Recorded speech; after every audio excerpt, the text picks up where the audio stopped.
The judge wouldn't agree, and put it on the record, but I've gotten him to basically agree that people from out of state do not have to come back here except for either a trial or a plea that they've agreed to. In other words, nobody's going to be called back like you just were called back to sit and watch scheduling happen.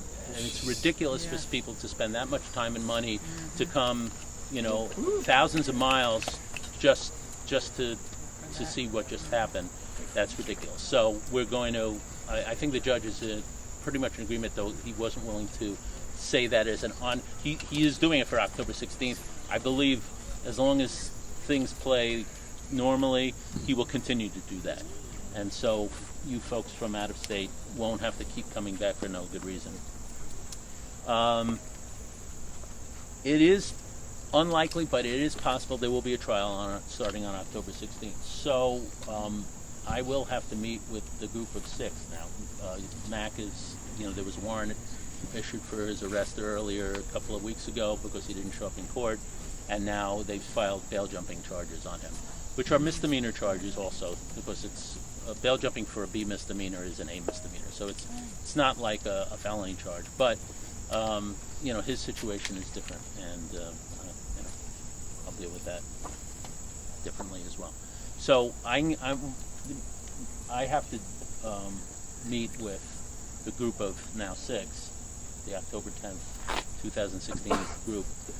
We're going to have to start making scheduled meetings together as a group and start putting together a real trial strategy. And that will obviously create somewhat of a model for the other 2 cases as well, if those cases go to trial as well. So that's kind of where we stand. I'm going back to the Yorktown DA's office next week to finish discovery for me to get photocopies of the things that they refused to photocopy before, because the judge told them to do it. And I believe they have a DVD that I don't have, so I'm trying to get a hold of that as well. I got to double check. But that's kind of where things stand. Any questions? Concerns? Oh man, that's great. Everyone's become pros at this point. You are, actually. I mean, exactly. Yeah. I just, it just surprises me that they haven't knocked the charges down to save the county money. Yeah. They're not. The reason they're going to knock the charges down is obviously save the county money, save the embarrassment of losing. Some concern about a jury trial. I mean, I think they think we have less of a chance with a judge than with a jury, and I think that's true. In fact, I know that's true. So, I mean, there's the real issue is it's a new DA, a new supervisor, and they're extremely regimented and hierarchical of the way that office operates, and nobody at this level makes any important call without it being run up the chain of command. And it isn't doing that because the chain of command barely exists right now. Could you repeat the name of I want Nancy to hear the name of the guy who is in charge of the decision making? My belief is the person who is pulling whatever strings are being pulled, and I'm not sure if they are, but my instinct tells me it's Anthony Moley, M-O-L-E-A, who was the DA in charge of the Yorktown office up until a few months ago. And now he's been kicked up upstairs, and I think he may actually be running all of the criminal courts in Westchester. So he's at a fairly high level. I mean, he's not Scarpino, but he's 1 or 2 levels below Scarpino. What I'm going to do is I'm going to go to the Yorktown office, finish my discovery conference, get those photo copies. This kid, what's going on, and if necessary, make an appointment with Anthony Moley, who I've heard is an agreeable person personally, and see if I can get him to help us out and clarify some things.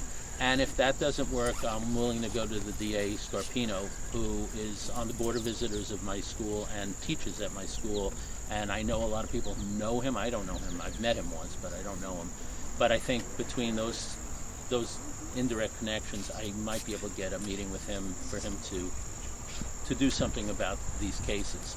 Now, I have to meet with people individually and in their subgroups because everybody's in a different position. The people from out of state, they might be more inclined to plead guilty and get rid of the case, whereas the local people might be more inclined to want to go to trial on a case.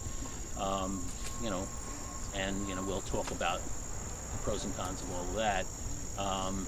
And that can't really be discussed in a group like this. It includes people who aren't in the circle of privilege and confidence, so no, I can't really talk about that stuff in this big group. Anyway, yes, no, maybe so. Brittany and Garrett, are we here? All right, so Brittany's here and Garrett, yeah. So, do I need to talk with you two individually about what happened yesterday and what just happened now, or do you kind of think you have an idea of what's going on? I'm good. Only if there's anything, you know, a plea proposal, if there's a plea proposal that I'd like to hear about. Well, I have to. There is no pre-proposal. Anytime, this is professional rules of responsibility. This is ethics. If they give me an offer, even if it's a piece of shit offer that I would never advise anybody to take, I still have to convey it to you. I must convey it to you. I must go over the pros and cons with you each individually, because that's my ethical responsibility. So there will never be a time where an offer is made and that because I laugh at it and spit on it, that I don't convey it to you. I may laugh at it, I may spit on it, but I will still convey it to you because I have to. All right? Will you convey that you laughed and spit on it? In a way. That's not in those Yeah, words. I'll have fun. I'll just cough a lot.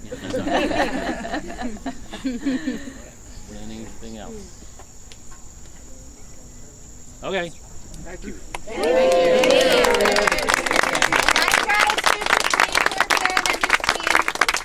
Oh, yeah. Perfect light.